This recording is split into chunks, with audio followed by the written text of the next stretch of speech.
Hello there, and welcome to Science for Sleep, where curiosity gets cozy and science tiptoes gently into the land of dreams. Tonight, we'll be sinking slowly into something astonishingly small, so small in fact that you could hold one in your hand and still not know you were holding anything at all. Atoms, the tiniest building blocks of everything we know, everything we love, fear, taste, touch, breathe, and believe to be real. Your pillow, the sound of my voice, the moon outside your window, all of it. Arranged delicately out of things we can never quite see. And yet, what are they really? Are atoms little specks of matter, like microscopic marbles? Are they more like clouds? Or are they not things at all, but rather tiny dances of energy, flickering in and out of existence when we dare to look? It's strange to think that reality itself, the entire theatre in which our lives unfold, might be made of something that's mostly empty space. Stranger still to realise we're made of that same emptiness. So let me ask, where are you listening from tonight? And if you glanced at a clock, what time is it right now, there in your quiet corner of the world? Because wherever you are and whenever this finds you, you're sitting on a world made of trillions upon trillions of atoms, and not a single one of them knows you're listening to a story about them. If you find this curious, or calming, or if you simply need a gentle companion to drift off beside, I'd be ever so grateful if you tapped the like button, maybe subscribed, or passed this little piece of peace along to someone else in need of stillness. Now, settle in. Let your thoughts float like particles in slow motion, and let's begin. Because somewhere between electrons and dreams, between the heartbeat of a hydrogen atom and the hush of a sleeping planet, lies the story of what we're made of. You've never seen an atom, not directly anyway, not in the way you see the leaves outside your window or the warm glow of a lamp across the room, and yet every part of you, your thoughts, your breath, your heartbeat and your memories, is made of them. Isn't that curious? To live a whole life inside a world built from invisible things, and never once be sure what those things truly are. You run your fingers across a wooden table. It feels solid, dependable, and yet science tells us that it's mostly emptiness, vast spaces between tiny whirling particles. So why doesn't it feel empty? Why don't you fall through the floor? Why does your hand stop when it meets the wall if the wall is made of almost nothing? It's as if we're walking through a dream with bones and gravity. Something that feels real not because it is solid, but because we experience it as solid. Our senses tell us so. Our brain agrees. And so we trust. Reality, then, is not just what is there. It's also what we perceive. Have you ever closed your eyes and tried to imagine what it would feel like to not have a body? To float in space with no weight, no skin, no shape, just awareness. It's unsettling, isn't it? We define ourselves by what we can touch. The texture of bed sheets, the coolness of a glass, the pressure of your back against a chair, and all of it is made of atoms. But the funny thing is, atoms don't have texture in the way we think. They don't have colour or smell or taste. They don't even really touch. When your fingertip presses against something, a mug, a cat, the hand of someone you love, it's not the atoms merging. It's their electric fields repelling, a microscopic dance of resistance. You never actually make contact, and yet you feel it. You swear by it. Reality, then, is not contact. It's interaction, perception. It's the feeling of being here. We move through our days as though the world were concrete. We trust the walls not to vanish, the air not to dissolve, the floor not to give way beneath our feet. But that trust is built on something far stranger than stone or steel. It's built on illusions that work so well, we forget they're illusions at all. Take colour. You look at a ripe strawberry and call it red, but atoms aren't red, or green, or any colour really. The fruit reflects certain wavelengths of light, and your brain translates those vibrations into redness. It's a brilliant trick of the nervous system, a symphony of light and interpretation. Without consciousness, colour doesn't exist. And still, you can picture red in your mind, can't you? Even with your eyes closed. So what's more real? The atoms themselves, or the way they feel to us? Smell is the same, the scent of rain, or cinnamon, or the warmth of someone's skin after they've been in the sun. All of those begin as molecules floating through the air. They enter your nose, tickle a receptor, send a signal to your brain. But that's not the smell. The smell is what happens inside your mind when electricity becomes memory, emotion, nostalgia. Atoms trigger the experience, but they aren't the experience. In a way, you never truly know the world. You only know your translation of it. A continuous symphonic hallucination constructed out of data and meaning. That may sound disorienting, even a little spooky, but it's also kind of magical, isn't it? Because it means that reality isn't something cold and fixed. It's something living, interpreted. It changes with us, through us. Think of music. When you listen to a piano note, you're not hearing atoms, you're hearing vibrations, waves moving through air. A compression of molecules that your ears catch and your brain turns into sound. Atoms don't hum. They don't care if a song is sad or joyful, but you do. So again, what's more real? The motion of particles in the air, or the ache in your chest when you hear a familiar melody? There's a theory in cognitive science that perception is less about detecting the world and more about predicting it. Your brain is constantly guessing. What should this feel like? What colour will that be? What happens next? And most of the time it gets it right. But once in a while it doesn't. You mishear something, misremember. You see a shadow that wasn't there, and for a second reality shifts. Not because the atoms changed, but because your mind did. It's like that with dreams too. You can wake from a dream sweating, heart pounding, mind reeling, as if you had lived something real, and yet nothing was there. No atoms arranged themselves into dragons or forgotten lovers or infinite staircases, and still you felt it. It shaped you. So which matters more, the atoms that weren't there or the emotional residue left behind? We tend to think of matter as the real stuff, the scaffolding of existence. But what if the scaffolding is only half the picture? What if consciousness is the other half? After all, a world made entirely of atoms with no eyes to see it, no hands to touch it, no minds to wonder, would still be there, yes, but would it matter?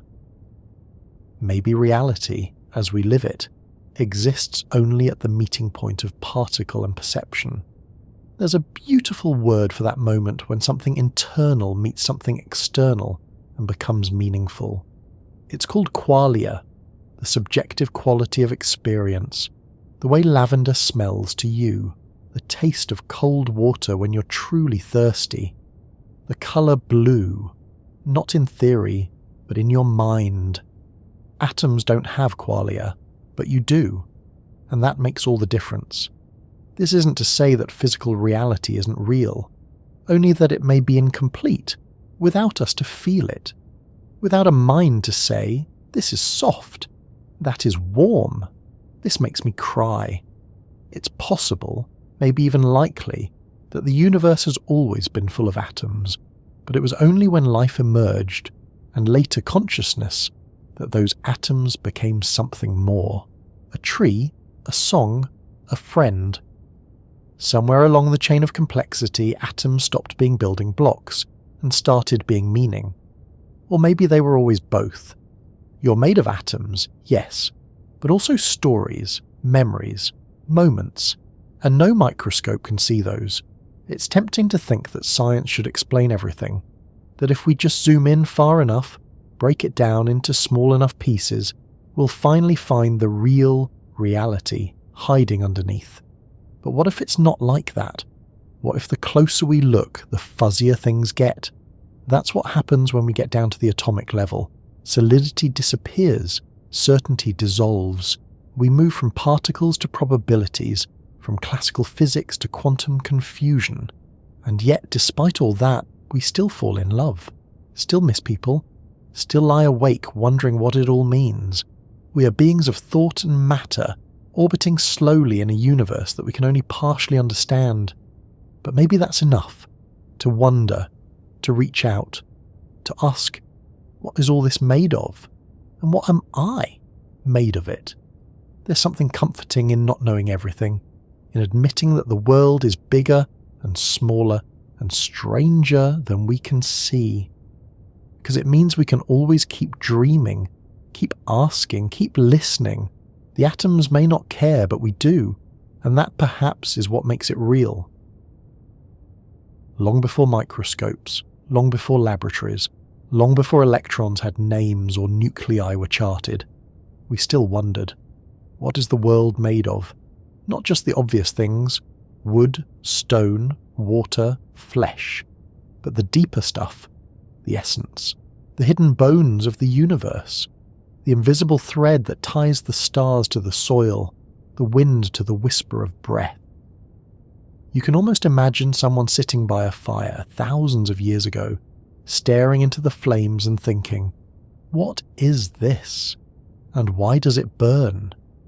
That question, what everything is made of, has echoed through time like a heartbeat, soft but persistent, and while modern science eventually arrived at atoms and particles and quarks, human beings have always had a way of answering it, even without the math. Let's begin at the beginning. The ancient Greeks, so fond of questions, were among the first to leave us written clues. Around the 5th century BCE, a philosopher named Democritus proposed a radical idea, that all things, no matter how complex, are made from tiny indivisible bits. He called them atomos, meaning uncuttable. He imagined a world in which everything, earth, air, fire, even the soul, was built from these invisible units, differing in shape and motion, swirling endlessly through the void. According to Democritus, nothing truly vanished. It simply changed form, as atoms rearranged themselves. His ideas weren't widely embraced at the time. You see, the popular view then, especially among followers of Aristotle, was that all matter was made from 4 classical elements: earth, air, fire, and water. Not particles, but principles, each one tied not just to physical matter, but to qualities. Earth was heavy and still, air was light and shifting, fire transformed, water flowed, and everything in existence, from mountains to moods, was thought to be a blend of these forces. Fire in the mind, water in the blood, earth in the bones. It wasn't chemistry, not yet, but it was a kind of poetic science, an attempt to bring order to a chaotic world, and for a long time it worked. The ancient Chinese developed a similar system with 5 elements: wood, fire, earth, metal, and water, each flowing into the next in a cycle of balance. These elements weren't just substances, they were energies, directions, emotions, the rhythm of the universe expressed in metaphor. Meanwhile, in India, Vedic thinkers spoke of Panchamahabhuta, the 5 great elements: earth, water, fire, air, and akasha, or space. Together they formed the body, the cosmos, and the sacred breath between them. Even the mind, they said, was shaped by the elements. Matter and spirit were never fully separate. It wasn't science exactly, not by today's standards. But it was something else, a framework for meaning, a way of seeing the world as coherent, interconnected, and alive. And perhaps that's the most important thing to remember, that these ancient systems weren't just trying to describe what the world is made of, but why it matters. To know the elements was to know yourself, to balance them was to be well. Later, alchemists would pick up that thread, weaving mysticism with early chemistry. In Egypt, Persia, China, and later medieval Europe, alchemists believed that all matter could be transformed, that lead could become gold, that base metals held within them a spark of perfection, waiting to be awakened. They didn't talk about atoms, not yet, but they were obsessed with change, with transmutation, with essence. They believed that everything visible was a reflection of something invisible, that behind every stone, every herb, every flicker of a flame, there was a pattern, and if you could learn that pattern, you could unlock the secrets of reality itself. Of course, much of it was metaphor wrapped in riddle, but within the symbols, dragons, crucibles, the philosopher's stone, there was a yearning, a belief that matter wasn't just inert stuff. It was a puzzle, a poem, a code.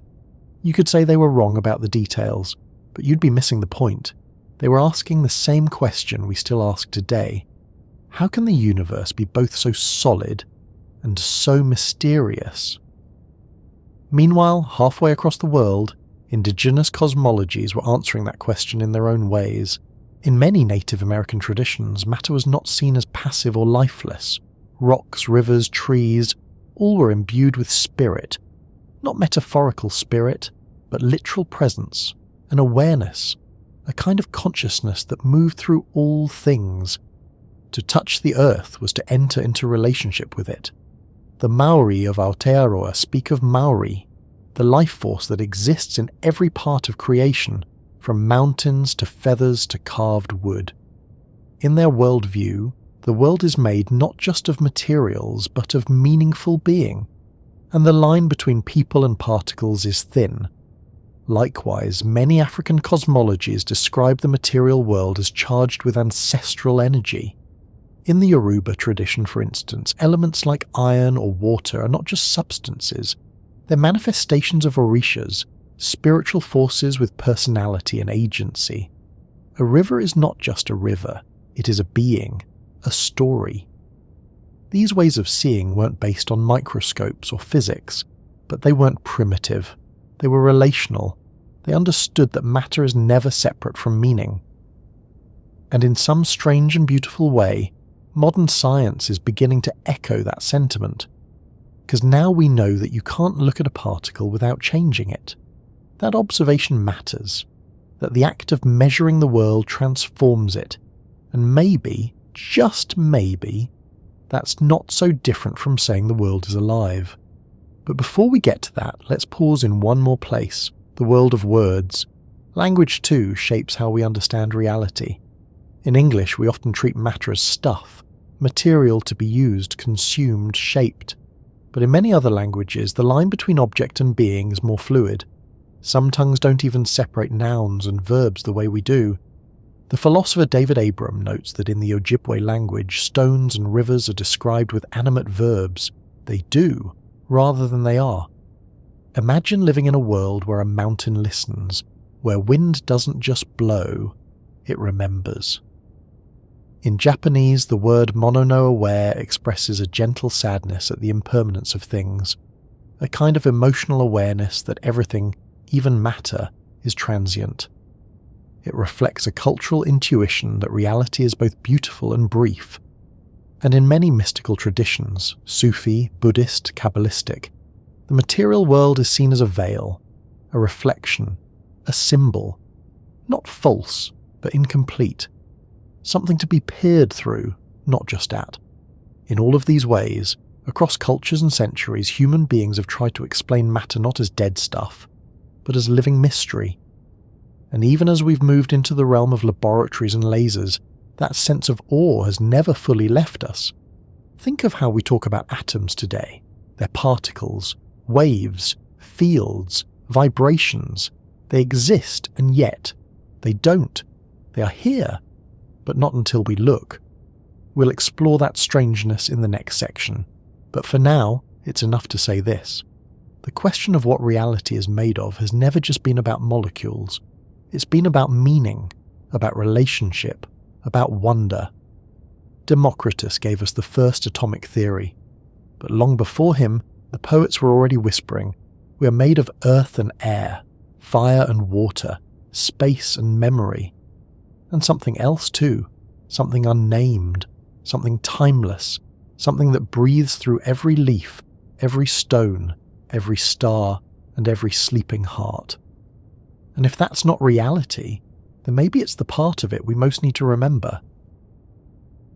So, what is an atom really? After all the myths, metaphors, and ancient whispers, what does science say now that we can look a little closer? Well, first, a surprise. An atom, the so-called building block of matter, is mostly nothing. If you were to take a single atom and blow it up to the size of a football stadium, the nucleus, the dense heart of the atom, would be about the size of a marble at the centre of the field. Everything else? Empty space.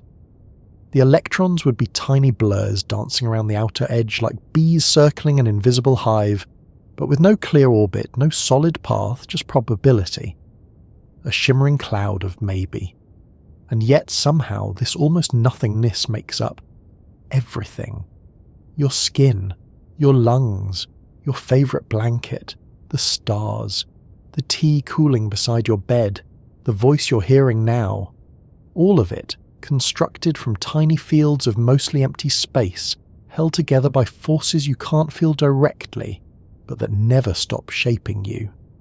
Atoms, in the simplest terms, are made of three basic parts: protons, positively charged; neutrons, neutral; electrons, negatively charged. The protons and neutrons huddle together at the centre, forming the nucleus, a dense, compact core where nearly all of the atom's mass resides. It's heavy, it's tight, it's ancient.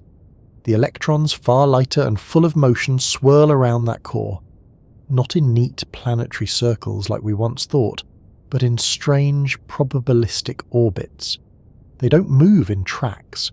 They exist in clouds, and this is important because atoms don't behave like marbles or ping-pong balls.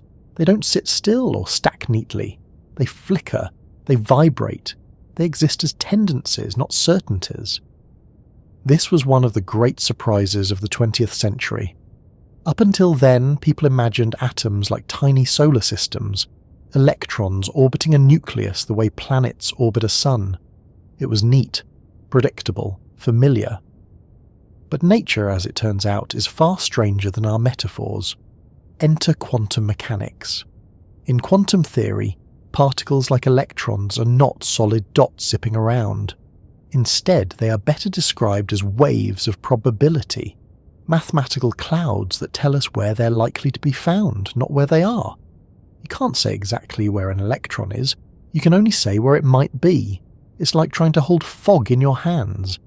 This fuzziness isn't just a failure to measure, it's built into the nature of reality itself. According to the Heisenberg uncertainty principle, you can't know both the position and momentum of a particle with perfect accuracy. The more precisely you try to pin it down, the less you know about how fast it's moving, and vice versa. Reality at this scale is not a map with clear roads, it's a mist, a shimmering, flickering fog that behaves more like music than machinery. And yet, when you zoom out, trillions of atoms form something solid, reliable, tangible. That's the great paradox of atomic structure, how so much uncertainty creates something that feels so certain. It's worth pausing here to notice the strangeness. The world feels still, but it's not. It's in constant motion.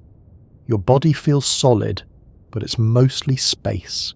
Everything feels certain, but it's made from particles that don't even know where they are. Let's go a little deeper. Each atom is defined by how many protons it has. That number is called its atomic number, and it determines what kind of element the atom belongs to. Hydrogen has 1 proton, helium has 2, lithium has 3, and so on. Change the number of protons and you've got a completely different element. Change the number of neutrons and you've got an isotope. Same element, different mass. Sometimes stable, sometimes radioactive. Change the number of electrons and you've got an ion. A charged version of the atom, more reactive, more eager to connect. These simple variations, just one more or one fewer particle, can completely transform an atom's behaviour. Add a neutron and you might create fuel for a star.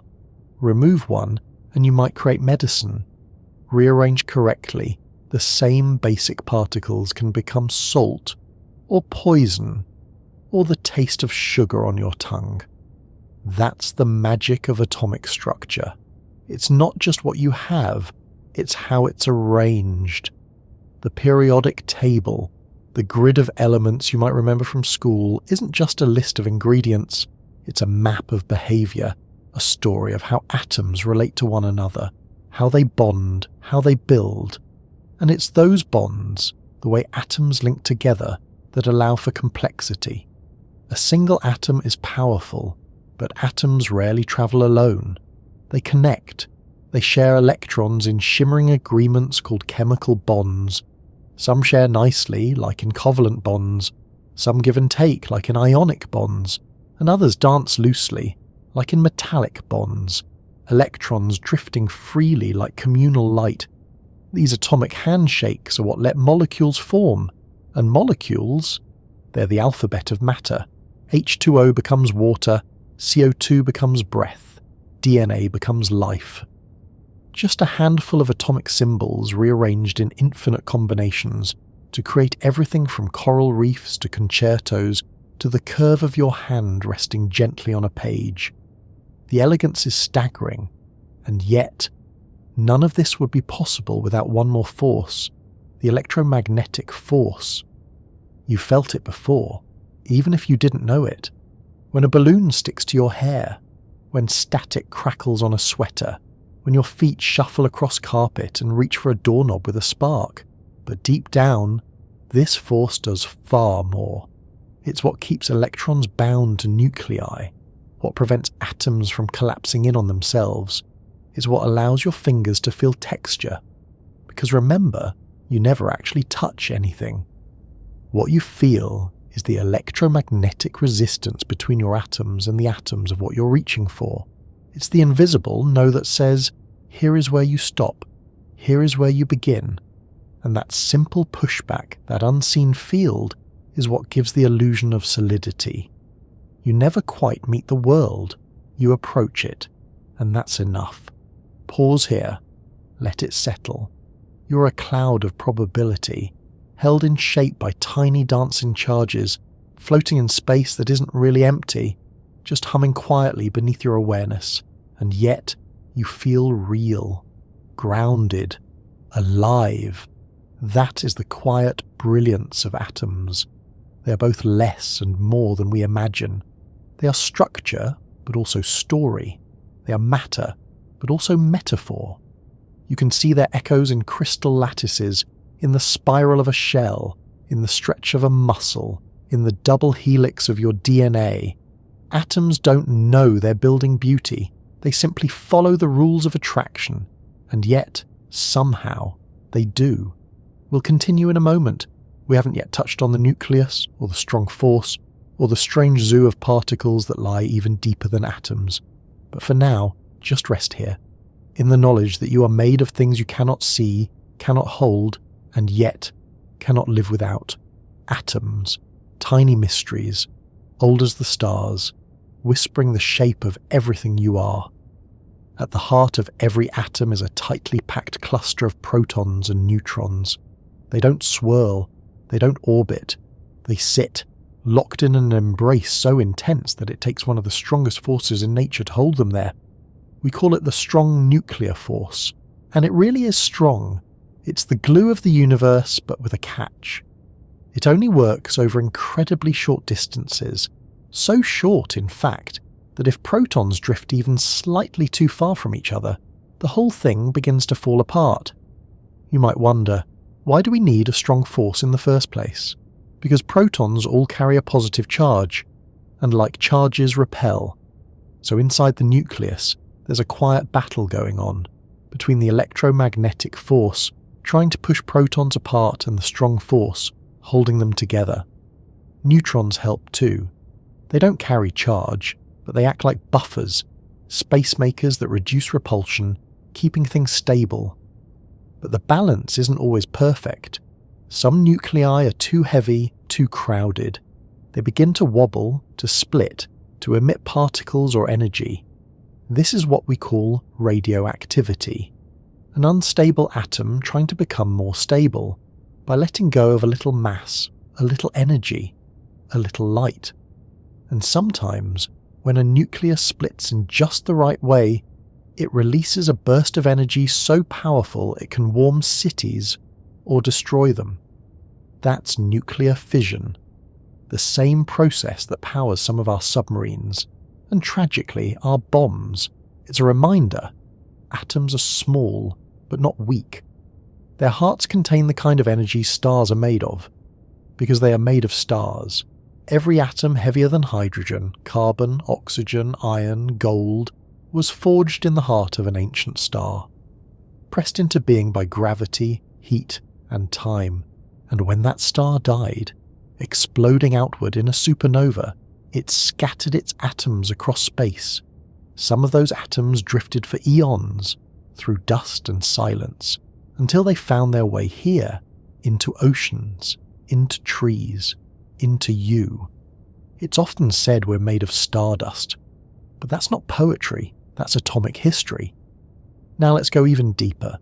You've met the three familiar parts of the atom: electrons, protons, and neutrons. But even those aren't fundamental.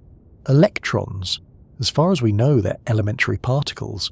They don't have subparts, but protons and neutrons, they're made of something smaller still: quarks. Quarks are strange little things. They come in 6 flavors: up, down, charm, strange, top, and bottom. Protons are made of 2 up quarks and 1 down.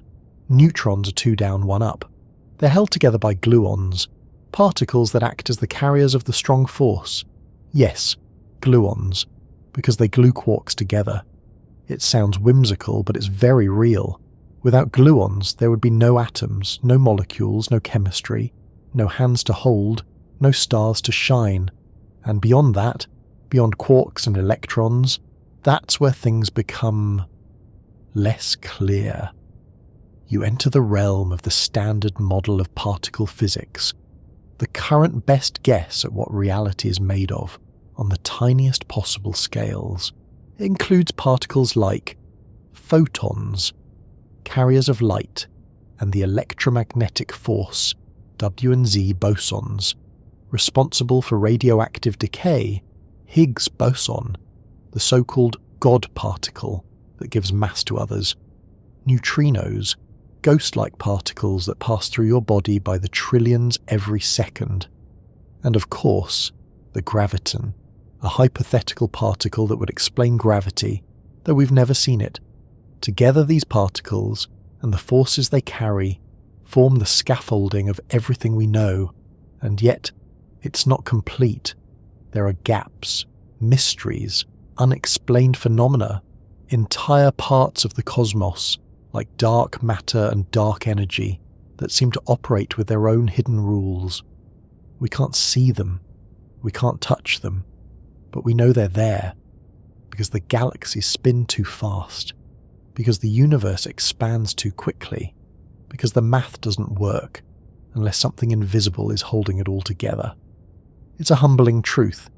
We've split atoms, unlocked energy, mapped the periodic table, and still, most of the universe is made of something we don't understand. And perhaps that's fitting, because the closer we look, the more reality seems to shimmer. Particles behave like waves. Waves act like particles. Sometimes things don't exist until we observe them, and sometimes just looking at something changes what it is. It's tempting to ask, what are atoms really? Are they solid bits? Are they probability clouds?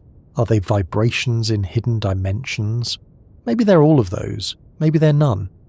Some physicists propose that atoms, and indeed all of matter, are not made of stuff at all, but of fields, invisible fundamental fields that fill all of space. Each type of particle is just a ripple in its corresponding field. A photon, a ripple in the electromagnetic field, an electron, a ripple in the electron field, a quark, a tiny bump in the quark field. In this view, you're not made of particles, you're made of ripples, vibrations, geometry, singing. The universe as music, matter as movement. It's not a new idea. The ancient Hindus spoke of the cosmos as sound, the sacred syllable Om, vibrating through all things. String theory, a modern but still speculative framework, suggests that the tiniest constituents of matter are not particles at all, but vibrating strings of energy, each with its own frequency, each note becoming a different particle. The same string that hums as an electron in one octave might hum as a graviton in another. Matter then becomes music in more than metaphor, and reality, a song with no beginning and no end, playing softly beneath the noise of everyday life. There's a kind of peace in that, isn't there? To know that your body, your breath, your thoughts are all part of a pattern so subtle it hums even in silence, even as you sleep. Let's pause here. We've travelled from electrons to quarks, from atomic clouds to cosmic dust, from the solidity of your pillow to the strange fuzziness of what lies beneath it. And through it all, atoms remain both deeply familiar and endlessly strange. They make up your world, but they are not your world. They make up your body, but they are not yourself. They are the notes.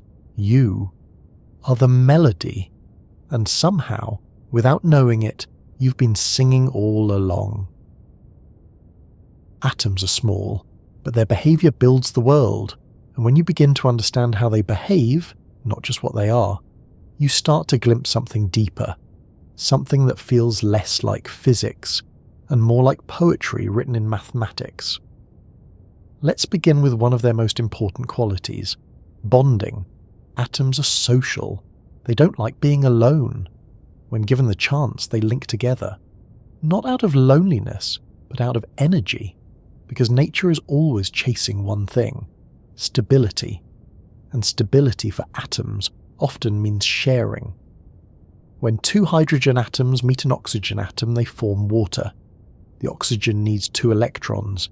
Each hydrogen has 1, so they share. Just enough.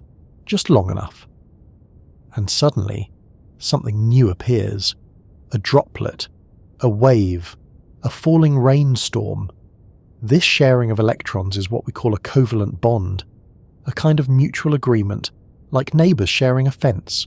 Neither gives up their electron, but both benefit. Other atoms prefer different deals. Ionic bonds happen when one atom gives an electron and the other takes. Sodium gives, chlorine takes. Together they form salt. Something entirely different from the 2 elements alone.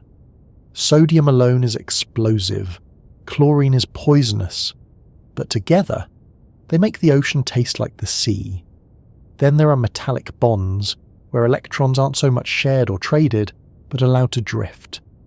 In metals like copper or gold, electrons float freely, forming a shimmering sea of charge. This is why metals conduct electricity. The electrons are already halfway to moving. All these bonds, covalent, ionic, metallic, are just different expressions of the same idea, that atoms, when connected, become something more than themselves. It's not unlike human relationships. We don't just coexist, we transform one another. From bonding comes chemistry, the mixing and rearranging of atoms into new molecules, new shapes, new functions. Chemical reactions are like conversations. Some are loud and explosive. Others are quiet, almost invisible. They can release energy, absorb it, change colour, change phase. They can turn wood to ash, iron to rust, seeds to saplings. Your very metabolism, every breath, every heartbeat, is the slow unfolding of chemical chains. Oxygen entering your lungs, binding to hemoglobin, delivering itself to cells.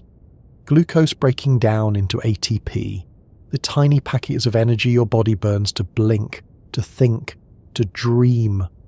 All of it is atoms, all of it is motion, and yet the laws are elegant, predictable, orderly.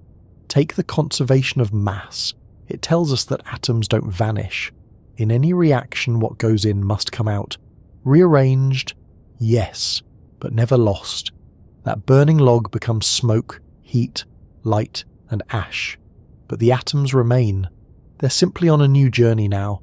But not all atomic stories are so calm. Sometimes, atoms are pulled apart violently, or fused together under crushing heat and pressure. When this happens, we leave chemistry behind and step into the domain of nuclear reactions. Let's begin with fission. In fission, an unstable nucleus splits into two smaller nuclei, releasing a tremendous amount of energy. It's the reaction that powers nuclear reactors and, tragically, atomic bombs. The key is in the nucleus's balance. If it's too heavy, like uranium-235 or plutonium-239, it starts to wobble. Nudge it just right with a stray neutron, and it will break apart. The split releases energy. It also releases more neutrons. Those in turn hit other atoms, more splitting, more energy. This is the chain reaction, and when controlled, it can light cities. When uncontrolled, it can level them. But there's another path, one that powers not bombs, but stars. It's called fusion. Where fission splits atoms, fusion joins them. Light nuclei, like hydrogen, merge into heavier ones like helium. In the process, a tiny amount of mass is lost and turned into energy. This is how the sun shines. Every second, millions of tons of hydrogen fuse in its core, releasing energy that travels across space and lands softly on your face as sunlight. It's breathtaking to realize that warmth, that glow, began as atomic fusion. Something so small, so violent, now arriving as golden quiet. Fusion is cleaner than fission, more powerful, and in theory, limitless. But so far it's incredibly difficult to achieve on Earth. We need to recreate the conditions of a star. Temperatures of millions of degrees, incredible pressure, containment systems strong enough to hold plasma in place. And yet, we try, because the promise is too beautiful to abandon. Energy from the same source that lit the stars. It's worth pausing here. Because all of this, the bonds, the reactions, the transformations, they're not just physics problems. They're the grammar of creation. The same patterns that shape the first molecules on Earth are the ones dancing in your bloodstream now. And sometimes, the simplest shifts produce the deepest changes. Take carbon. One of the most common elements in the universe. Found in comets, in coal, in candlelight. Arrange its atoms one way and you get graphite, soft, black, used in pencils. Arrange them another way and you get diamond, clear, sharp, unbreakable. Same atoms, different bonds, different angles, that's all. Just a new geometry, and the world changes. Then there are allotropes like fullerenes and graphene, new shapes of carbon discovered only recently. Some sheets only one atom thick, stronger than steel, lighter than air. A reminder, even the familiar still holds secrets. Atoms also misbehave. They have isotopes, variations in the number of neutrons. Some are stable, some decay slowly, releasing radiation over centuries. Others vanish in moments, flickering into other elements. We use these isotopes to date ancient fossils, to power space probes, to sterilize medical equipment, to treat cancer, to make smoke detectors work. They're strange gifts, dangerous, yes, but also healing, illuminating. It depends, as always, on how we use them. And then, there are the edge cases, the quantum oddities, the particles that seem to defy logic altogether. Take the Pauli exclusion principle, which says that no two electrons in the same atom can have exactly the same set of quantum numbers. It's a rule of uniqueness, a cosmic insistence that every electron must be just slightly different. Without it, atoms would collapse. Matter would fold inward. The universe, as we know it, wouldn't work. Or consider quantum tunneling, where particles seem to pass through barriers they shouldn't be able to cross. It's like watching a marble roll through a wall. Impossible in our world, but common in the quantum one. It's not magic, it's probability. Sometimes particles just appear on the other side. Tunneling is what makes the sun shine. It's what lets enzymes work inside your cells, and it's what fuels the dreams of quantum computers, machines that could one day think not in ones and zeros, but in the strange maybes of superposition. So then, what happens when atoms begin to behave in ways that even atoms aren't supposed to? Let's drift, slowly now, into the edges, because at the farthest reaches of cold, near absolute zero, atoms begin to forget who they are. Normally atoms are distinct. They spin, they vibrate, they hold their space with pride. But cool them far enough, down to just a whisper above, 273.15 degrees Celsius, and something strange unfolds. The individuality fades, motion ceases, and thousands of atoms begin to act not like many things, but like one thing. This is called a Bose-Einstein condensate, a state of matter so rare, so quiet, so unlike anything in the everyday world that Einstein himself predicted it 100 years ago. And scientists only managed to create it in a lab in 1995. Imagine an orchestra where every instrument is playing in perfect unison, not just rhythmically, but literally sharing the same note, the same wave. That's a condensate. In this frozen hush, atoms behave like a single, unified wave function, a ghost of matter, a fog that flows without friction, no resistance, no chaos, just coherence. A song so low and soft it becomes stillness. And yet, this stillness reveals something profound, that matter isn't just what it appears to be, that when stripped of heat, stripped of energy, stripped of individuality, even atoms long to unify. It's not the only exotic state. Take superfluid helium. At low enough temperatures, helium stops acting like a liquid. It flows without viscosity. It can climb the sides of containers, spill over edges with no resistance. It doesn't slosh. It glides. Perfectly. Forever. You could spin it in a bowl, and it would keep spinning, even after days, weeks, without slowing down. It breaks the rules of common sense, but atoms at their extremes don't care much for common sense. Then there's entanglement. Einstein once called it spooky action at a distance, and to be fair, it is. Entanglement happens when two particles become linked in such a way that the state of one instantly affects the state of the other no matter how far apart they are. You could place one atom on the moon and the other in your living room, and still, the moment you measure one, the other knows. It's not communication, it's correlation, it's not cause and effect, it's being, shared, inseparable. And while we don't fully understand how it works, we've tested it, over and over, with photons, electrons, atoms, even small molecules. Entanglement is real, it's fragile, easily broken by noise, heat, or interaction.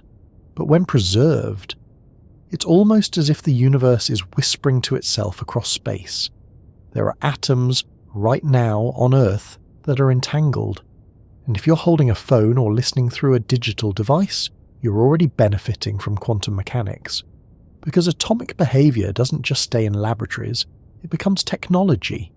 Lasers, quantum, MRI scanners, quantum, semiconductors, computers, LEDs, atomic clocks, quantum.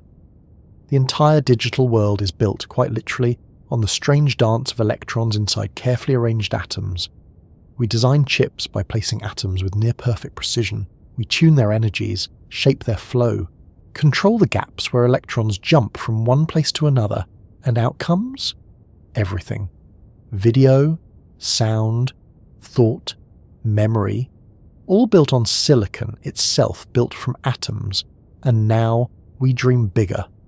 Quantum computers are being developed, machines that harness superposition and entanglement to perform calculations far beyond what any classical computer can do. Imagine a computer not bound by binary ones and zeros, but capable of exploring all possibilities simultaneously.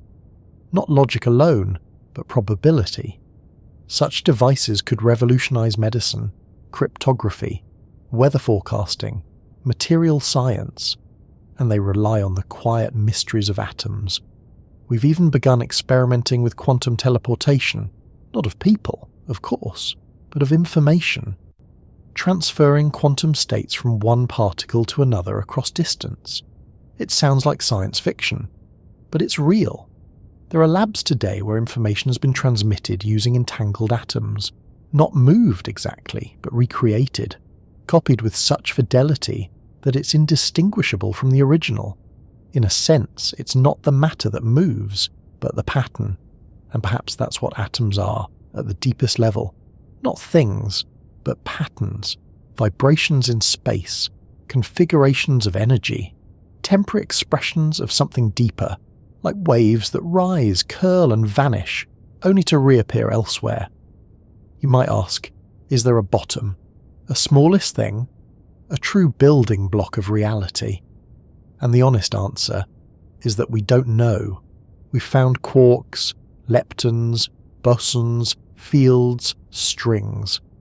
We've built particle colliders to smash atoms into smaller and smaller parts, looking for that last indivisible dot. But the deeper we go, the more relational things become. Particles become probabilities, positions blur, identity wavers. There may be no thing at all, only interactions. And so the question changes. Not, what is matter made of, but what makes matter? Maybe it's not atoms, but rules. Not particles, but patterns. Not objects, but outcomes of relationship. Imagine reality as a tapestry, not woven from thread, but from tension, from connection, from the way energy curves and curls and folds. And within that tension, we emerge, built from atoms that do not care, and yet we do. We take the cold neutrality of electrons and turn it into art. We take the forces of fusion and warm our faces by firelight. We take the chance arrangement of molecules and write poetry with our hands. Atoms do not seek meaning, but we do, and that perhaps is what lifts matter into something more than matter. A molecule by itself is silent, but string enough of them together and you get memory, music, morning coffee, mathematics, mercy, meaning. Atoms have no story until you give them one. And so, we end this deep dive not at the edge of science, but at the centre of something quieter. You.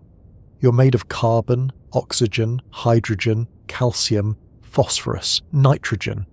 Simple atoms found in stars and sea foam, but you're also made of childhood, of laughter, of language, of 1,000 quiet atomic memories arranged into something fragile and awake. There's a line from Carl Sagan that says, "We are a way for the cosmos to know itself." Atoms, dreaming atoms. Perhaps that's what we are, and when you sleep, when your breath slows and your mind begins to loosen its grip, you return to something simpler, not gone, not erased, just softened, a gentle field, a ripple in a warm bed of particles folding slowly into rest. Once upon a time, we didn't know atoms existed, and yet we still asked what everything was made of. It's one of the oldest questions, maybe the first, not because it leads to an answer, but because it leads to wonder.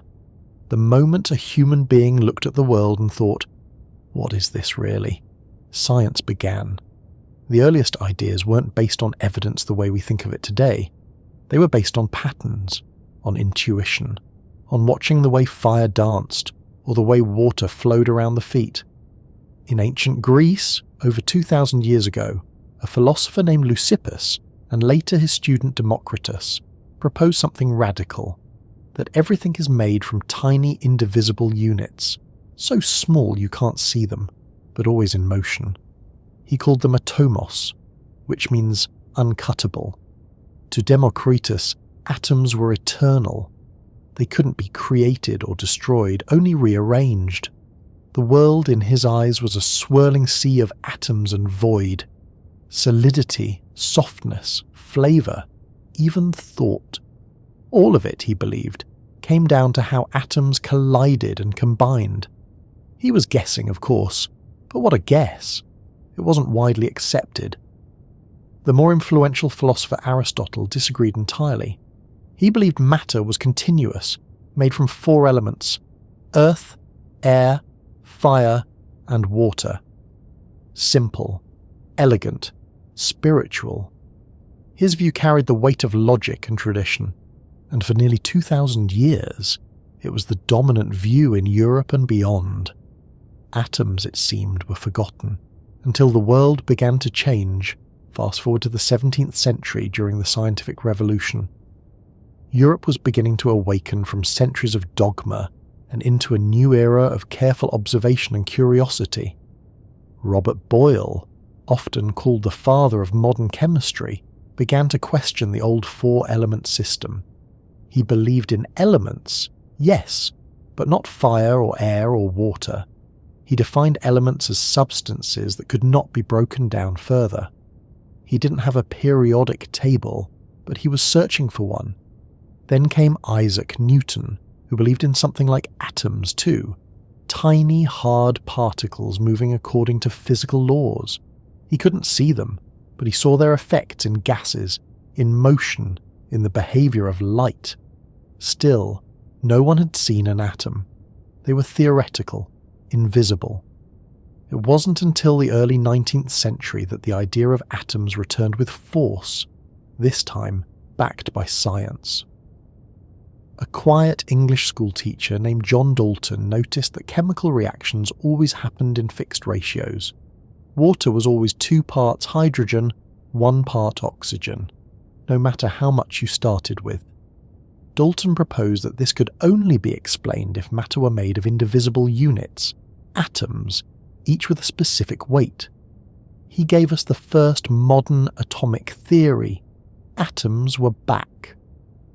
By the mid-1800s, Dmitry Mendeleev, a Russian chemist with a flair for patterns, created the periodic table, organising elements not just by their weight, but by their properties. The elegance was astonishing. He even left gaps for elements that hadn't been discovered yet, and predicted their properties with eerie precision. And again, the atoms revealed themselves, not directly, but through the order they left behind.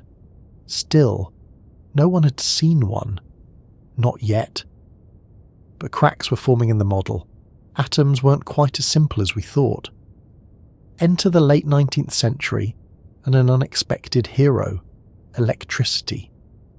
Scientists began experimenting with something called cathode rays, streams of particles moving through a vacuum.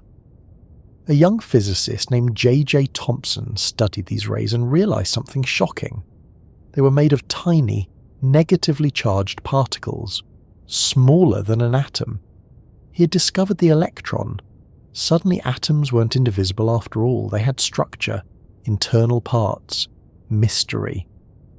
Thomson proposed a new model, the plum pudding model. He imagined atoms as a soft, positively charged sphere, studded with tiny electrons like raisins in a pudding. Strange? Yes. But it was a step. Then came the gold foil. In 1909, Ernest Rutherford, a student of Thomson's, conducted a delicate experiment with alpha particles, tiny bits of radiation, firing them at a sheet of thin gold foil. Most of the particles passed through, but a few bounced back, hard. Something inside the atom was solid, dense, powerful. This led Rutherford to propose a new atomic model. Atoms have a small, heavy nucleus at the centre, where most of the mass resides, and electrons orbit around it like planets. It was elegant. It made sense. But it wasn't quite right, because planets have predictable orbits, and electrons do not. Enter Niels Bohr in 1913. He refined Rutherford's model, suggesting that electrons exist in specific energy levels, quantized shells around the nucleus. They could jump from one level to another, but not exist in between. It was closer, but reality was slipperier still. At the same time, another revolution was unfolding: quantum mechanics. Scientists like Werner Heisenberg, Erwin Schrödinger, and Max Planck realized that particles don't behave like tiny billiard balls. They behave like waves, unpredictable, probabilistic. You couldn't know exactly where an electron was, only the likelihood of where it might be. This wasn't just a tweak, it was a complete reimagining. The atom wasn't a miniature solar system, it was a cloud of probability. And inside the nucleus, more mystery. In 1932, James Chadwick discovered the neutron, a neutral particle that helped hold the nucleus together. Now the atom had 3 parts: protons, neutrons, and electrons, a new trinity, a stable one. And finally, in the 20th century, we saw it, for the first time. Using a technique called scanning tunneling microscopy, scientists captured images of atoms, blurred ghostly dots, not photographs, but impressions, traces of presence, whispers of reality. The atom, once imagined, once denied, once debated, was now visible. And yet even visibility didn't mean full understanding. The deeper we looked, the more complex things became. Quantum electrodynamics, quantum field theory, the Standard Model, quarks, gluons, bosons. The simplicity of the building block gave way to something more dynamic. We no longer thought of atoms as tiny spheres. We saw them as excitations in a field, as temporary patterns, as waves that appear when we observe and dissolve when we don't. Even the boundaries between matter and energy blurred. Einstein's famous equation, E = mc2, told us that mass is energy, that under the right conditions you can turn one into the other, that the atom is not just stuff, it's potential. And today, we smash atoms in enormous machines called particle accelerators, like the Large Hadron Collider. We break them apart not to destroy them, but to understand their pieces, to learn what's left when everything else is gone. And yet, the story continues. We've mapped the atom, split it, measured its parts with mind-bending precision. But we still don't know everything.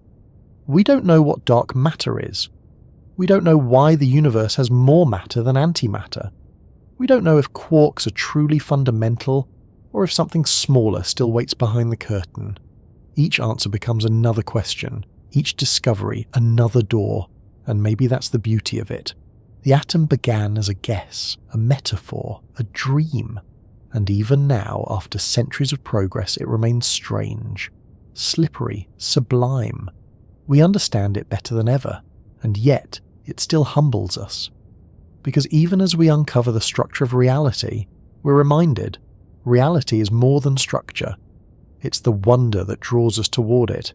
It's the long, slow journey from "what is this?" to "I don't know yet." It's the fact that we keep asking, and that maybe is the real history of the atom, not the timeline of its discovery, but the story of our longing to know. Close your eyes for a moment, not to shut the world out, but to let something in. Now imagine, you're lying on your back beneath a canopy of stars. Above you, infinite, eternal. Below you, soil, silent and soft. You're held between sky and earth.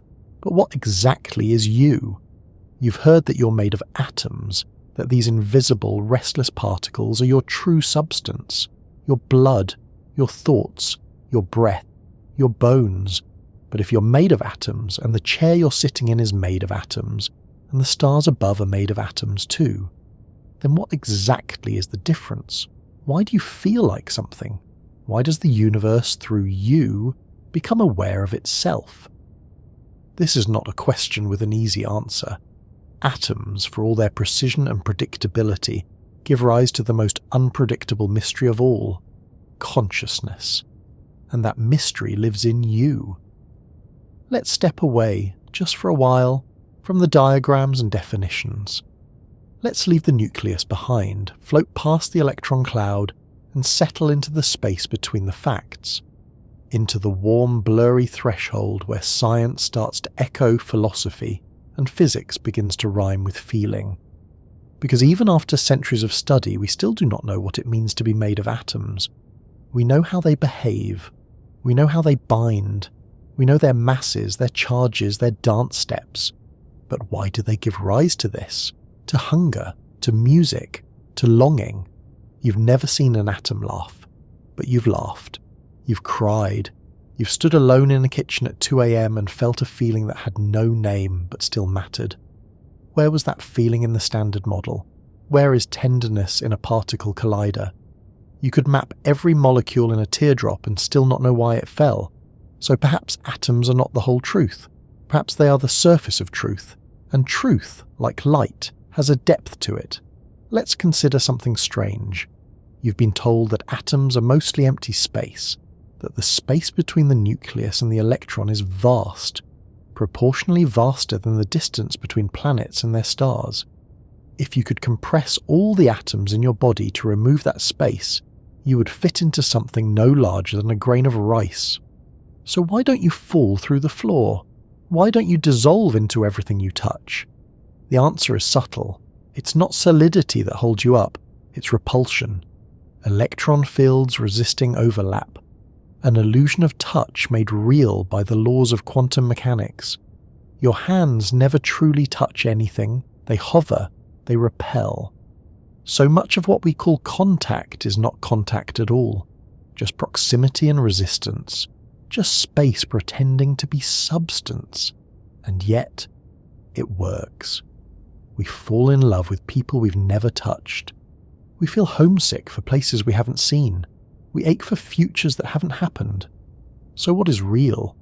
Is it the atom or the ache? Some scientists have begun to wonder whether reality is even made of matter at all. What if the fundamental stuff of the universe isn't particles, but information? Think of it this way. An atom is not just a thing. It's a configuration, a set of relations, an event that happens in a context. In this view, the universe is more like a computer than a machine. Matter becomes data. Interaction becomes code. You become a program, a song, a temporary ripple in a sea of logic, not meaningless, just formless beneath the form. You may have heard of something called simulation theory. It suggests, not as fantasy but as probability, that if conscious beings ever learn to simulate an entire universe, and if they do it often, then statistically it's likely that we're already inside one, a dream inside a dream, a rendered world. But even if that's true, so what? If a sunset still brings you peace, is it less real? If a kiss still makes you tremble, is it just pixels? Does love disappear if it's programmed? Or is it realer because it's felt? These questions aren't meant to unsettle, only to soften the borders of certainty, to remind you that atoms, for all their importance, are only part of the picture. They are the language, not the meaning. They are the ink, not the poem. And what a poem it is. Because here you are, listening, breathing, remembering some long-forgotten moment that had no atoms in it at all, only warmth. Even memory defies physics. It's made of molecules, yes, stored in neurons, written in electrochemical pulses, but the feeling of a memory, the ache in your chest when you remember someone's voice, that is not stored in a molecule. That is you, existing in two places at once, now and then, past and present, stitched together by something atoms cannot name. We could go further still. Some physicists believe that time itself may not be real, that it emerges from entropy, that it's a statistical blur, that the past and future are illusions, and only this breath, this second, truly exists. If time is not real, and atoms are not solid, and matter is just structured energy, then what are you? Not a body, not even a mind, but a moment, a rhythm, a pattern of patterns shimmering for a little while before dissolving back into the music. And maybe that's beautiful, because a diamond is not made of eternal stuff, it's made of carbon. What makes it precious is not its atoms, but the way they're arranged. The same is true for you. You are not your ingredients, you're your arrangement. And the way you see the world, that too is an arrangement. Some days you feel like light, other days like dust. But both are made of atoms, and both are true. So what do we do with all of this? Do we collapse into nihilism? Do we declare life meaningless just because it's made of borrowed parts? No, we celebrate it. Because impermanence is what gives life meaning. Because knowing that we are made of stardust makes stargazing sweeter. Because knowing that atoms do not care, and yet somehow we do, makes every act of kindness a small defiance against the void. It means we matter, not because of what we're made of, but because of what we choose to make. A meal, a promise, a song, a life. Atoms don't know about beauty, but you do. Atoms don't feel time passing, but you do. Atoms don't wonder what happens after death, but you do. And that wonder is sacred, because it's rare, because it means the universe woke up, even if just for a moment, and saw itself, through you. And maybe that's what you are, not just a body, not just a story, not just a ripple in a sea of particles, but a question the universe is asking itself. What am I? What could I be? And maybe there is no final answer. Maybe that's the point. To keep asking, to keep wondering, to keep becoming. So tonight, let the atoms do their work. Let them pulse, let them hum, let them forget themselves for a while and just be still. Let the questions drift like smoke, not needing answers, only space, only softness, only the quiet truth that you are here. You're made of everything, and you are making meaning out of it. Atoms are not rare. They're not special, exotic, or hidden in some distant corner of the universe. They're here, everywhere, in everything, all the time. They're in the steam rising off your tea, in the floor beneath your feet, in the molecules dancing on your skin right now, brushing invisibly against the air. They're your breath, your thoughts, your dreams. The strange, quiet truth is this. You've never known a world without atoms, but you've also never seen one. Not directly. Atoms don't wave. They don't announce themselves. They don't glow when they pass by. They do their work in silence, invisible, relentless. They don't care what form they take. They just arrange. Sometimes as bone, sometimes as rain, sometimes as cinnamon on warm toast. It's strange, isn't it? To know that your entire experience of life, your favourite sweater, your childhood memories, your laughter with a friend, is built from things that are mostly empty space. And yet here you are, held together by something. Every object around you is a temporary agreement of atoms. Your phone, your pillow, the doorknob you twist every day without thinking, the reflection in your mirror. They're not permanent, not stable in the long term. They're borrowed, pieces of the universe just pausing for a moment to become your toothbrush, your shoes, your favourite pen. Even your body is on loan. Your cells are constantly dying and being replaced. Your atoms are in flux. Your liver renews itself every few months. Your skin is always shedding. You're not the same person you were a year ago, chemically speaking. And yet, you feel continuous. Isn't that wild? That continuity comes not from your atoms, but from your awareness, your story, your sense of self, built not from particles but from pattern. And still, that pattern is written in atoms. Let's bring this closer. Look at your hands. Right now, if you want, they're made of carbon, oxygen, hydrogen, nitrogen, calcium, and trace amounts of other elements, same as the soil, same as the stars, same as the bones of whales and the bark of trees. And yet, those atoms are you. They respond to your decisions. They turn pages, hold spoons, pick flowers, build lives. The atoms don't know what they're doing, but you do. You give them purpose. And in doing so, you give yourself a kind of invisible companionship. You're never alone, not really. You're always surrounded by trillions of little travellers, atoms that used to be somewhere else and soon will be somewhere new. There's something beautiful about that. Every glass of water you drink contains molecules older than the Earth itself. Every breath you take is shared with everyone who has ever lived. Napoleon, Cleopatra, dinosaurs, dandelions. You're not just in the world, you're of it, completely. Even the idea of you is permeable. Your body interacts with the world constantly, exchanging atoms with every bite, every breath, every touch. The boundary between self and not self is softer than we think. When you eat a meal, your body doesn't just digest it. It absorbs the atoms and weaves them into your muscles, your blood, your brain. The food becomes you. And eventually you become food for something else, not in a grim way, in a circular way, in a sacred way. In many cultures, this idea of interconnectedness is not a scientific novelty, but a spiritual truth. Hindus speak of Brahman, the idea that all things are made of the same divine essence. Buddhists see the self as an illusion, a temporary arrangement of causes and conditions. Indigenous cultures around the world describe the earth not as a possession, but as a living being, one we are part of, not separate from. Modern science, in its own language, is echoing these ancient insights. Atoms aren't just the ingredients of your body. They're the threads of a web that stretches through space and time. When you burn wood, carbon is released into the air.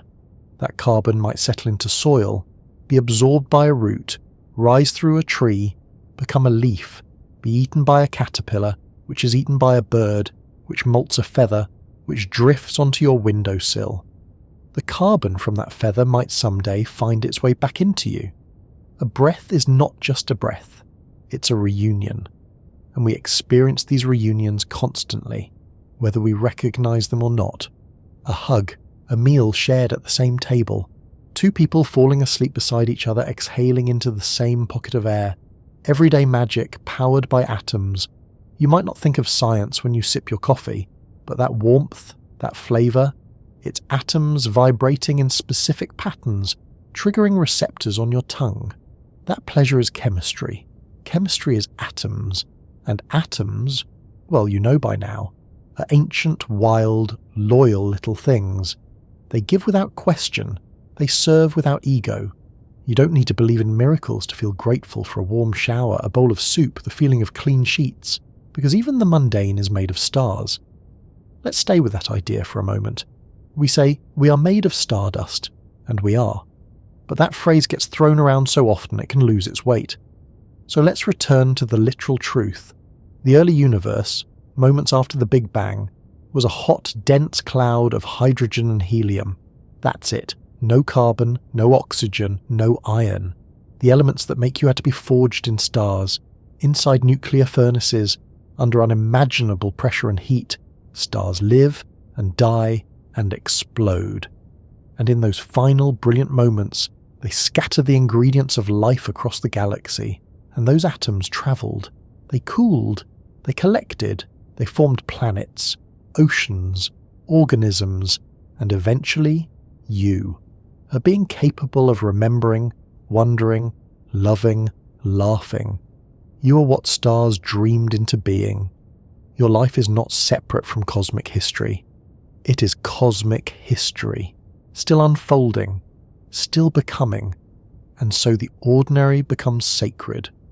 A walk becomes a procession of atoms, a sigh becomes the whisper of time, a shared glance becomes the alignment of fields, even boredom, even the feeling of nothing happening, is a symphony of stability, of atoms holding their shape long enough for you to yawn and think, I'm tired. You might wonder, if everything is made of atoms, does that make everything the same? No, because atoms are only the beginning. The real wonder is in the arrangement. Just as the same 26 letters can write every book in your library, the same atoms can become anything. It's how they come together that makes meaning. So yes, you're made of the same stuff as everyone else. But the way your atoms are arranged, your voice, your heartbeat, your memories, your peculiar way of laughing at terrible jokes, is utterly unrepeatable. There will never be another pattern quite like you. And that's worth remembering. Because on difficult days, when you feel small or insignificant, it helps to remember this. You are not insignificant. You're improbable, statistically miraculous, a fleeting constellation of atoms that have travelled for billions of years through stars and soil and sea just to become this moment, this breath, this being, you. What if reality isn't what it seems? What if the atoms that build our bodies, our oceans, our songs and sorrow, are only one version of reality, a version tuned to our senses but not the whole truth? Let's start small. Right now, you feel still. Your body, warm and quiet, is lying or sitting or resting somewhere safe.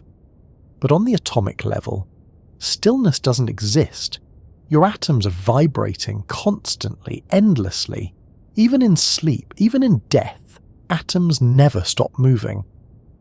If your body could be shrunk 1,000,000 times, you'd see a world in motion. You'd see electrons dancing, fields pulsing, particles flickering in and out of probability. Not quite here, not quite there. Because location, in quantum mechanics, is not a point. It's a probability. Atoms don't exist in one place until they're observed. They're smeared across possibility, like moonlight on water. And this raises the first what if. What if reality is not fixed until you look? This is more than a poetic idea. It's built into quantum theory. In the famous double-slit experiment, particles behave like waves until observed. Then they behave like particles. Measurement seems to collapse the wave function, solidifying one outcome from many. Some interpret this to mean that observation shapes reality, that consciousness selects the path. Others say no, that it's not your mind that matters, but any interaction, a particle detector, a molecule, a piece of film, but the question lingers, does the world exist as we know it, without someone, or something, to notice it? And if not, what does that make you? A participant? A co-creator? A mirror the universe holds up to itself? Or maybe just a ripple, like everything else? Let's go further. What if you could split yourself? Not metaphorically, thus literally. Quantum physics allows for the possibility that every decision, every outcome creates a branching timeline. One where the coin lands heads, another where it lands tails, one where you say yes, one where you say no. This is the many worlds interpretation. In this view, every possibility plays out, somewhere. There's a version of you who never watched this, a version who watched it twice, a version who became a musician, or a monk, or never moved out of your childhood town. Each version equally real, equally present, equally you. But you can never meet them, not because they're far away, but because they're orthogonal, elsewhere in the fabric of possibility. And here's a twist. From their perspective, you are the unreal one. You are the what if, a ghost in someone else's timeline. So what does that mean for choice if everything that could happen does happen? Is anything special? Are you free? Or are you just playing out your version of a branching script? That's the paradox. You feel free. You make choices. And yet, you're made of atoms which follow laws. Does the illusion of agency arise from complexity? Or is there something deeper? Some quantum indeterminacy that gives you wiggle room? We don't know. And maybe that's the miracle, that you get to act as if you're free, even in a world of cause and effect, as if you are more than your molecules, even if technically you are your molecules. But even that may not be permanent. Let's imagine teleportation, not science fiction, real quantum teleportation. It doesn't move your body, it moves your state. In labs today, scientists have teleported quantum information, the arrangement of one atom, across space using entanglement, not the atom itself, just the pattern. One atom here, one atom there, and the state jumps instantly.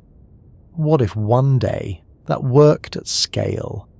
What if we could map your body atom by atom, then recreate it on the moon? Would the result be you, or a perfect copy? And if the original was destroyed, would anything be lost? Is continuity of matter essential to identity, or is pattern enough? If I copy a poem word for word and burn the original, is the poem gone? No, but a poet is not a poem. Are you? Let's say we build a machine, a molecular assembler, that can reconstruct you atom by atom from a blueprint. Could it reassemble your memories, your voice, your pain? If it did, would you still be you? Or would the you that's asking this question be gone forever, replaced by someone who thinks they're you? Would it matter? Here's another twist. If we ever do create artificial consciousness, if we can simulate a brain so accurately that it behaves just like a person, then the distinction between real and artificial may dissolve. And if we can simulate one brain, why not a whole world? This is the simulation hypothesis. If it's possible to simulate a universe, and civilizations are likely to do so, then statistically we are probably inside one. It sounds absurd, but the math doesn't laugh. So then, what if your atoms aren't atoms at all? What if they're bits, pixels, instructions in a cosmic rendering engine? Would it change anything? Would your tears be less salty? Would your memories be less sweet? Probably not. Because the experience is still real. And that's the thing no model, no simulation, no philosophy can erase. The experience. Even if your atoms are illusions, the kiss still tingled, the sun still warmed your face, the song still broke your heart, and if atoms made that possible, whether real or simulated, then they've done something miraculous. Now, let's drift further. There are theories that say reality is not continuous, but quantized, like pixels but for space and time. Below a certain scale, space stops being smooth, time stops flowing. Instead of a river, it's a flicker, a sequence of moments, a cosmic film reel, and in between each frame, nothing. So what happens between the moments? Do we still exist? Or are we only awake when the universe blinks? And if we only blink on and off, again and again, then what is consciousness? A kind of animation? A self-reinforcing hallucination that gives meaning to each moment, even as they're stitched from nothing. There's also a theory that particles, electrons, photons, aren't separate at all. That they're all the same particle, looping through time, a single entity, weaving in and out of history, seen from different angles. That every particle of light you've ever seen is the same photon circling through space, like a needle threading the fabric of now. And if that's true, then maybe your body isn't made of many atoms. Maybe it's made of one infinite loop of being, appearing as many, because of perspective, because of the angle we view it from, or the illusion of division. But now let's make it simple again. Because even if none of this is true, even if there are no parallel worlds, no simulations, no teleportation, you still wake up, you still breathe, you still love, and that's its own miracle. Your atoms may follow rules, but your attention doesn't have to. You can give meaning to anything, a rock, a ring, a room where someone once laughed. That's not science fiction. That's presence, that's agency, that's what if made real. So tonight, as you close your eyes, as your atoms settle into the stillness of sleep, let your thoughts wander, not in fear, but in play. What if you are dreaming this life? What if, tomorrow, you wake up as a beam of light? What if you're a star, pretending to be a person, just to feel what it's like? What if every atom in your body remembers something you don't? Not a story, just a rhythm, a pattern, a pulse, a note in a song the universe has been singing since the beginning. You don't have to understand the whole melody. You only have to listen, and you are. So we've wandered quite far tonight, from the smallest particles to the farthest stars, from quarks to questions, from fact to feeling. You've heard that you're made of atoms, but maybe now you've felt it too. Maybe you've come to see it not just as a scientific truth, but a poetic one. Something lived, something breathed. Because being made of atoms is not just about carbon, nitrogen, oxygen, and iron. It's about being part of a pattern, one that began before you were born, one that will continue long after you're gone, and still, one that, for a little while, is you. We began with a simple question. What is reality made of? And the honest answer is, it depends on how you look. From one angle, reality is made of particles. From another, it's made of probability. From another, it's made of perception. From another still, perhaps it's made of stories. Because reality is not a fixed shape. It's a prism. It bends light differently depending on where you stand. What is a chair to a physicist? A lattice of molecules, interlocking carbon chains. But to a child, it's a castle. To someone grieving, an empty place. To someone tired, a soft place to rest. Same atoms, different realities. So maybe atoms are just the raw material, the alphabet, the stage. And we are the meaning. We give names, we build feelings. We turn structure into significance. We make atoms into a home.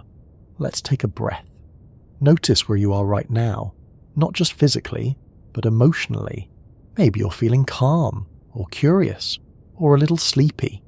Maybe you're remembering something, someone. Maybe you're feeling small, but in a good way.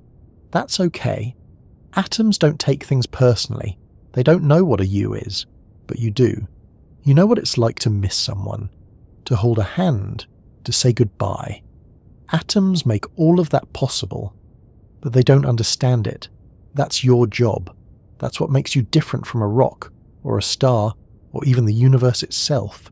You feel, you reflect, you tell stories to yourself about who you are, where you've been, what you hope for. Those stories might not be made of atoms, but they're written in atoms. Every thought you've ever had is a chemical flicker. Every dream, a temporary reshuffling of molecules in the brain. And yet, you're not limited to those reactions. You take them, and you make meaning. You make beauty. You turn reality into poetry, even when it hurts. Maybe especially when it hurts. So, what are you? Are you a collection of particles?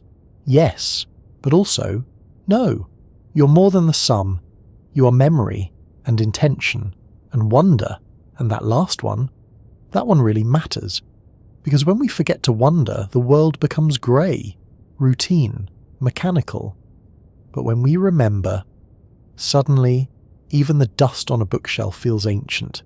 Even the condensation on a glass feels like magic, because it is. Everything is. Let's go back just for a moment to that first atom, not the first one in your body, the first one in the universe, hydrogen, born in the silence after the Big Bang, a proton, a little positive charge, floating, lonely in the newness of everything. It had no name, no purpose, and yet it endured. It became part of a star, which became part of a supernova, which became part of a planet, which became part of a flower, which became part of a person, which became part of you. And now here you are, breathing, feeling, listening. That same hydrogen, unchanged. But part of something new, a story, a self, a consciousness. That atom doesn't know what it's doing, but it brought you here. And now you do know. You know what it means to be alive, to be afraid, to be in love, to lose someone, to hope. And if an atom, simple, silent, ancient, can lead to that, then there's more wonder in a teaspoon of water than in all the fiction we could ever write.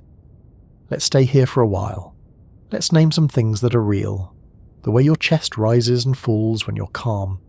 The warmth of your skin. The quiet ache in your throat when you remember a moment too beautiful to return to. The joy of a breeze. The peace of a blanket. The miracle of noticing. Those things are not scientific measurements, but they are real. Just as real as electrons, just as valid. You can believe in both. You can hold the universe in your hands and still weep at a song. You can admire the math of atoms and still believe in love, not because it's measurable, but because you feel it. And feeling too is a form of truth. Tonight you've travelled through time, from ancient Greece to quantum mechanics, from galaxies to skin cells, from simulation theory to poetry. And now you are here. Exactly where you began, but changed. Slightly, softly. Not with answers, perhaps, but with a deeper kind of knowing, one that doesn't need to be proven, one that simply is, that you are made of stardust, yes, but also of stories, that your atoms are borrowed, but your awareness is uniquely yours, that the universe is not just around you, it's in you, that you're not a stranger to the world, you are the world temporarily arranged to ask, what am I? And even if no final answer comes, the asking is enough, the wondering is enough, the being is enough. So let your shoulders drop, let your mind soften, let your breath deepen. You don't need to solve anything right now. You're already whole, already here, already part of it all. Sleep will come soon. Let it. Let your atoms rest. Let your thoughts blur. Let the rhythm of the night take over. Because even in sleep, your atoms are loyal. They hold your shape. They cradle your thoughts. They wait. And tomorrow when you wake, they'll be there, quiet, invisible, faithful. So, where are you now? What time is it? Where you are? Maybe it doesn't matter anymore. Maybe time, like atoms, has faded into softness. All that matters is this moment, this quiet, this breath. If you've made it this far, then thank you. Thank you for being here. Thank you for letting yourself slow down. Thank you for wondering with me. Your atoms, ancient, restless, stardust things, have held their shape all day just to carry you to this moment of stillness. And now they're ready to rest too. Let them. Let the questions drift. Let the world dissolve. Let sleep begin to rise, like a tide pulling you gently toward its shore. And if this gave you peace, if something here soothed even one small ache, then I'm glad, because science isn't just about knowledge, it's about comfort, perspective, belonging, and you belong here, now, always. So sleep well, fellow traveller, wherever you are, whenever you are. You're made of atoms, but you are more than that. You're the quiet between particles, you're the noticing, you're the moment the universe looked at itself and smiled. Good night,